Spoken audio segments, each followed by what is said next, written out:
Hello friends, and welcome to my crafty space. My name is Crystal Idunyate, and today I am super excited to share my setup in my September daily journal. This is a project that I was heavily inspired by Heba Alsibai, who is my little journal here on YouTube, to start. I started working in this daily journal at the beginning of the year and then fell off of it because I was creating layouts that were the same week to week to week, and I found that I just got really bored of creating those layouts.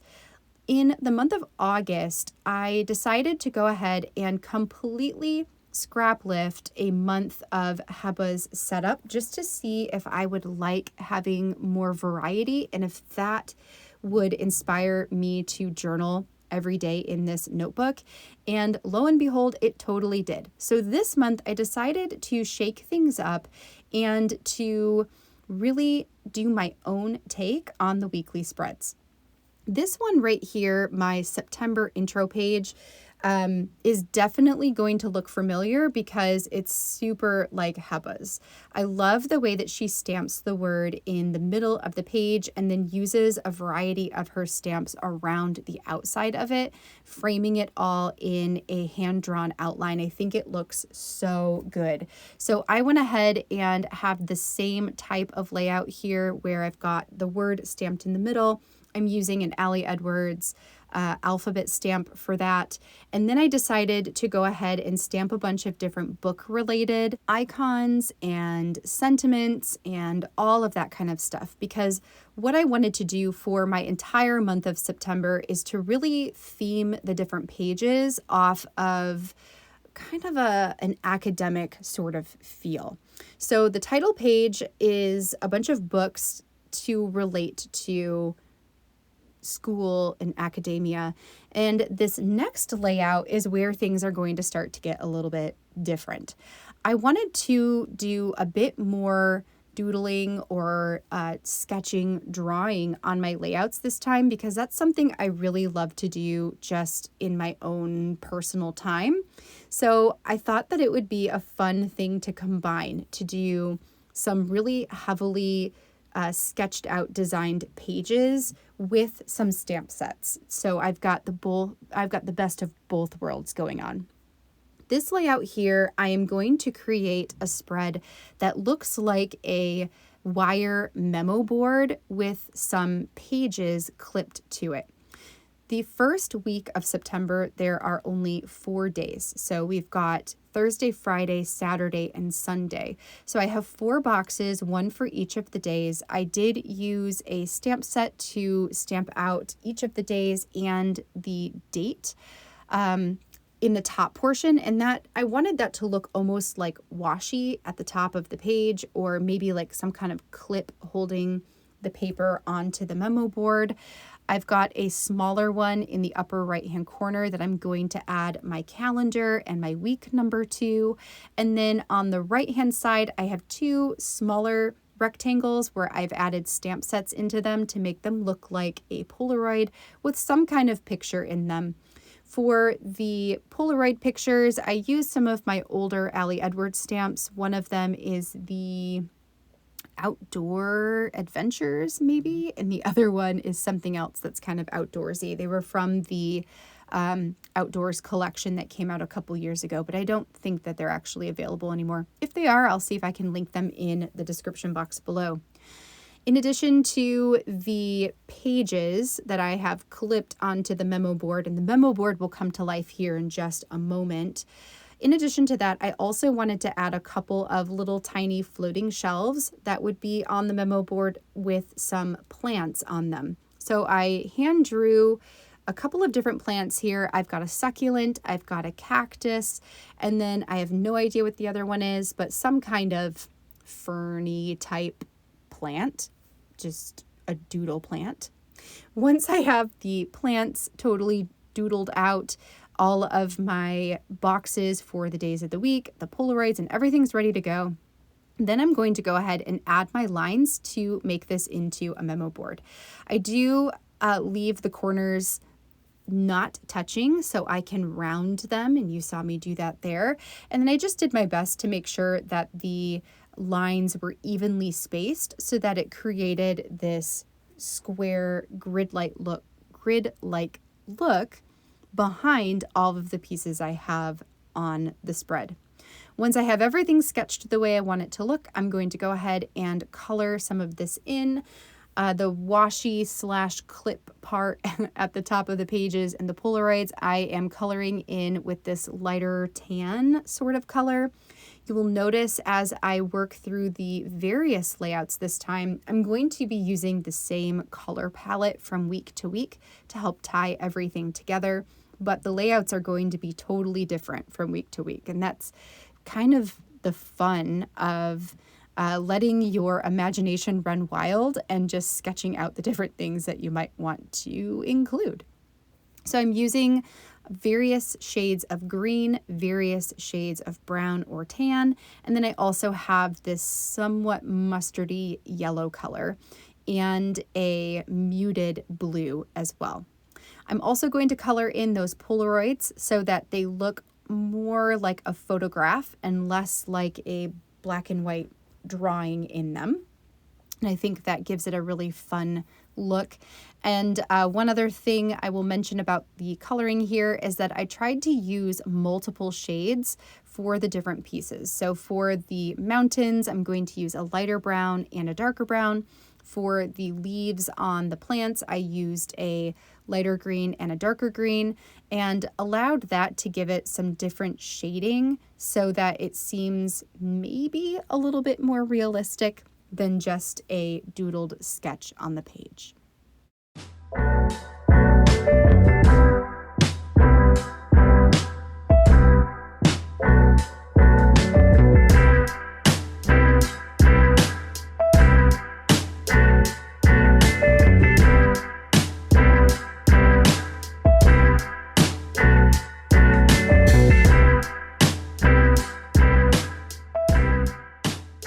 Moving on to week 36, I am going to be using my office's boho decoration as my inspiration for the layout itself. I divided my pages into 4 equal rectangles each, so there are 8 sections. 7 of them are going to be outlined with various organic shapes inside of them, and those are what I'm going to use for adding my daily journaling inside of. Where the very first box would be, I'm just going to add some of those organic shapes outside of a defined space. And I will also take the little craft washi type of sticker there that you saw me add my month and my week number to, and that's going to layer on top of those organic shapes, just giving it a title sort of feel, but also filling in that space.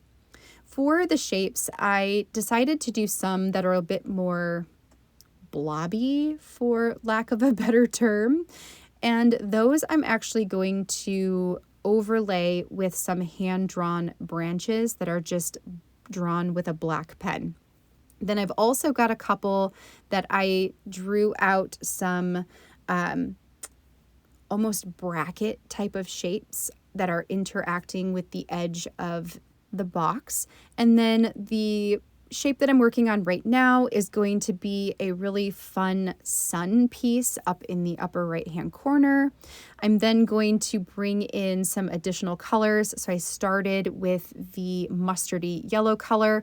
Now I'm bringing in this kind of muted lighter green color, and I will also bring out a lighter brown as well. So just trying to keep my colors neutral, but in the same general palette of colors that I'm using throughout all of the layouts this time. I have another shape down in the bottom that is part of a rainbow. You can see I added the craft sticker, which is it's a roll of sticker paper. And I just cut a piece of it out to add the week title and the calendar to, and then stuck that down. And I love how the browns look in with these other muted colors. Once I'm finished with coloring in all of these different shapes into their various boxes, then I'm going to bring over my stamp sets to create the weeks and the dates inside of each box. For this, I'm going to be using 2 Ali Edwards stamps. The first is going to be from the Week in the Life collection, and it just has the days of the week in kind of this funky boho feeling font. I believe they are actually Ali's handwriting, but I just love the way that they look on this particular layout. Then I'm using an older stamp set from, I believe, Day in the Life. I will definitely be sure to link it up down below so you can find it if it's still available. And I'm using that to add the numbers next to the abbreviated days. After I have all of my days and my dates stamped out, then we're going to go ahead and outline all of the boxes, and then we can call this layout done.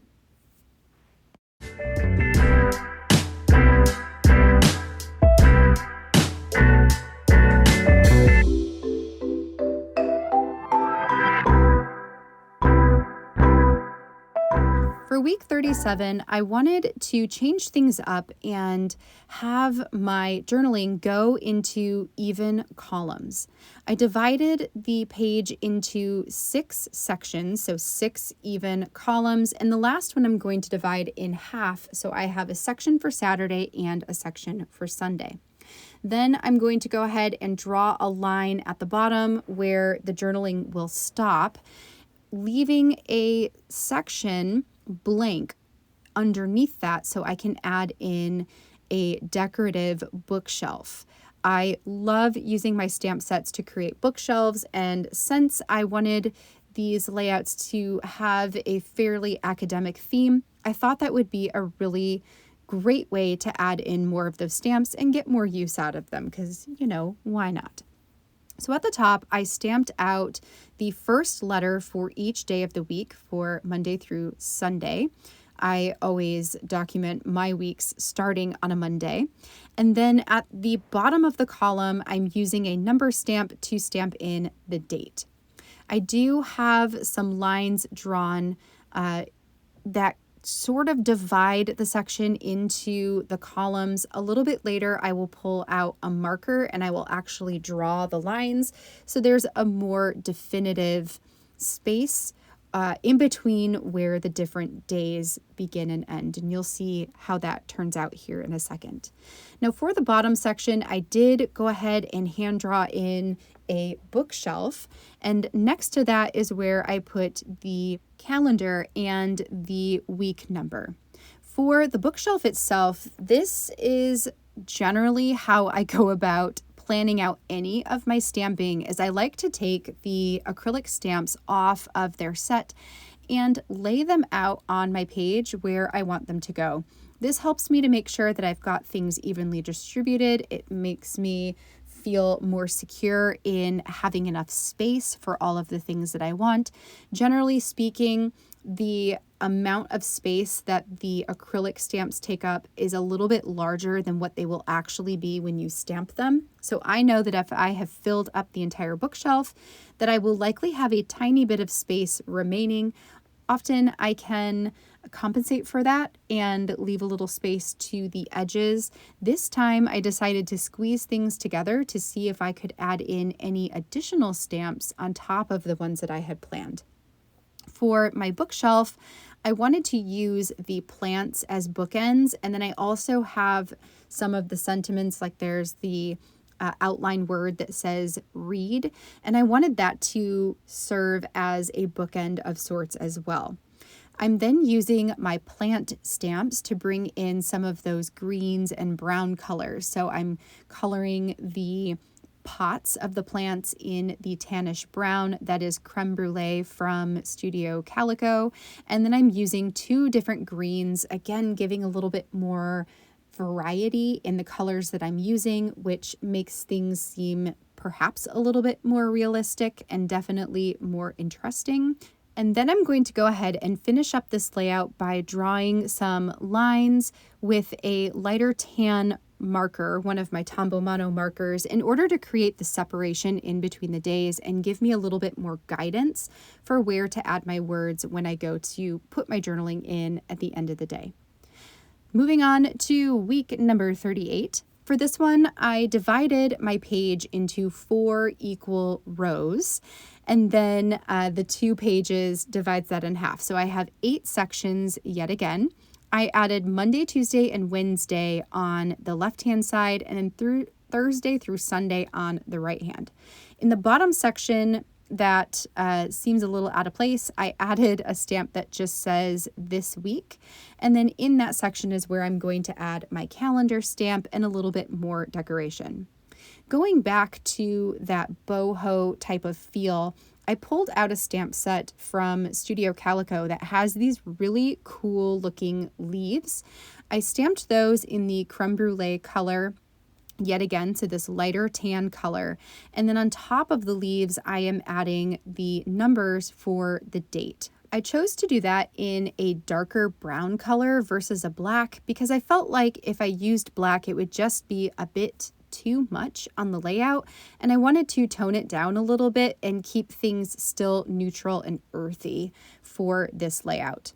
Next, I'm going to go ahead and turn my attention to the bottom left-hand space where I have the This Week title. In that space, I'm going to add my calendar stamp, my number, title, and I want to layer this with some additional stamps from the Studio Calico set where the leaf or the sprig came from. I love that the stamp set itself just gives off this really bohemian type of vibe. I'm going to use a circle that's got like a wavy, wonky pattern inside of it, and a couple of the other sentiments, plus a tiny little leaf to create a cluster in that section. Now, because I've got the numbers that are stamped on top of the lighter leaf there, which you'll see a little bit better when we get to the final pictures here at the end. It's kind of hard to see on camera. It felt blank. It felt a little naked to the eye. So I'm going to grab a title piece off of the same number stamp that I used earlier, and it's just the word stories. I'll stamp that on top of the final leaf there at the bottom, and it'll feel a bit more grounded and symmetrical. Once I have that done, we're going to go ahead and draw the lines next to the days of the week just to provide that separation in between the different days, especially once I get my journaling in there. And then we can call this spread done, and we're going to move on to week number 39. For week number 39, there are going to be 5 days in the week. So we're going to go Monday through Friday. For this one, I wanted to return to a plant hanging type of feel. So in the very first layout, we did the memo board. For this one, I wanted to have a branch or a shelf up at the top, and then to have all of these different components hanging off of it, almost as if it were some kind of gallery wall in an office. So here is where I'm going to draw the shelf or whatever it might be, a branch here at the top of the page. And then I've got 5 different rectangles for the 5 different days of the week. And I'm also going to hand draw some hanging plants. Inside of the 5 different boxes for my journaling, I've already gone ahead and added in my days of the week titles, and I've added in my numbers, which I stamped in that lighter tan color once again in the bottom right hand corner. I did that because I didn't want to have too much black on this page and just wanted to have some additional color brought in while still having a purpose to it, I suppose. So here I'm going to draw out or trace these plants that I had sketched out onto my page. I wanted these to feel almost like hanging vines or like a hanging succulent or I don't know, something of that nature. I have some that are a little bit more whimsical, some that are a little bit more chunky. I will also draw in some spriggy type of grass into one of the hanging baskets and a succulent into one of the hanging baskets. Once I have all of those sketched out, I am drawing lines that reach from the branch or that shelf at the top and go all the way down to the item that it is holding up. So for the rectangles, they needed to have 2 of them so that it was evenly held on the quote unquote branch. For the plants, some of them just needed 1 strand, some of them needed 1 that then branched out to the corners of the pot that is holding the plant. Like this one right here, I will draw where it branches out. So there are 3 that connect to 1 that connect to the branch itself. Just trying to make this look as, I suppose, realistic as possible. It's not really supposed to look realistic, but I suppose you probably know what I mean when I say that. Then once I have all of my boxes and everything drawn out, then we're going to go ahead and color things in. So the top I'm going to color in brown for the shelf or the branch or whatever that is. And then I'm going to go back and color in the pots for the plants. For this one, I want to bring back in the yellow color from some of my other layouts. I'm also going to bring in the muted blue color that we used in the very first one in the Polaroid. The tan is going to round out some of the white sections just to help that pop off of the page. And then when I go in to do the greens, I will repeat what I did in the first layout. And that is to use 2 different colors of green for each of the plants. That allows them to have some variety in their shades, which makes them look a bit just a bit more realistic, a bit more interesting to the eyes. You'll see that I do that here. I ultimately have 4 different shades of green, so there are 4 different shades of green throughout this entire layout, but I generally just pick 2 for each plant.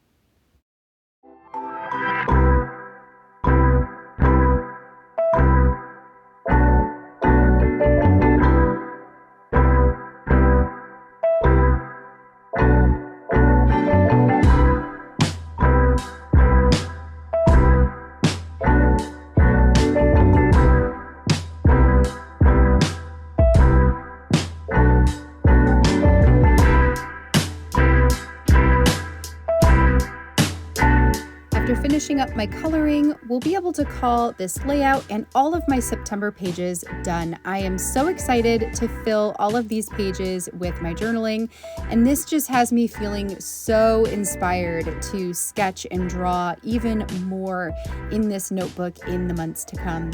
I hope you enjoyed seeing my September pages come together. If you did, I would love a thumbs up on this video down below. And if you are not already, I hope that you will consider subscribing. Tell me in the comments section which of these layouts is your favorite this month. I would love to know. Until next time, friends, I hope you have a fantastic start to your September, and I will catch you all in the next video. Bye, friends.